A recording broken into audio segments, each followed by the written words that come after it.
Assalamualaikum warahmatullahi wabarakatuh, sahabat kalian. Kembali bertemu di channel Mas Imam Nawawi, Jernih Berpikir Nyata Berkarya.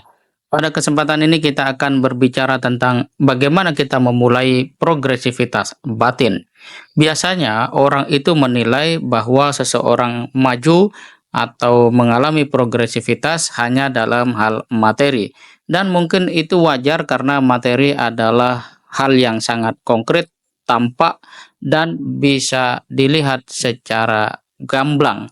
Tetapi kita melihat bahwa dalam kehidupan banyak sekali orang yang mungkin materinya tumbuh, tetapi akhlaknya rubuh, ambruk, dan buruk.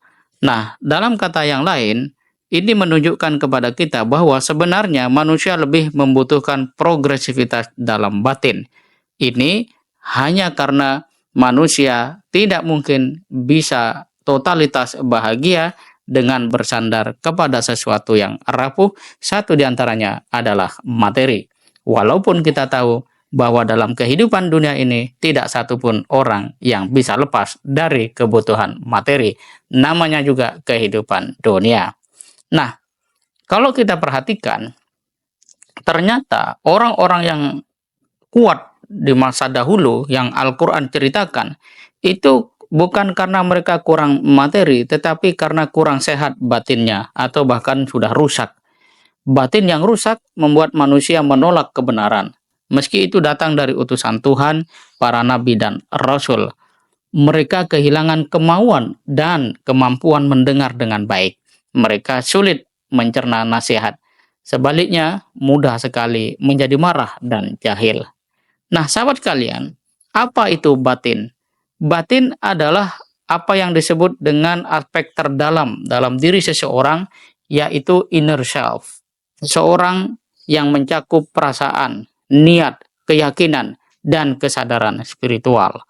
Intinya, batin adalah apa yang menjadikan kita bisa bersyukur, bisa menangis, bisa bersedih, kecewa, dan seterusnya.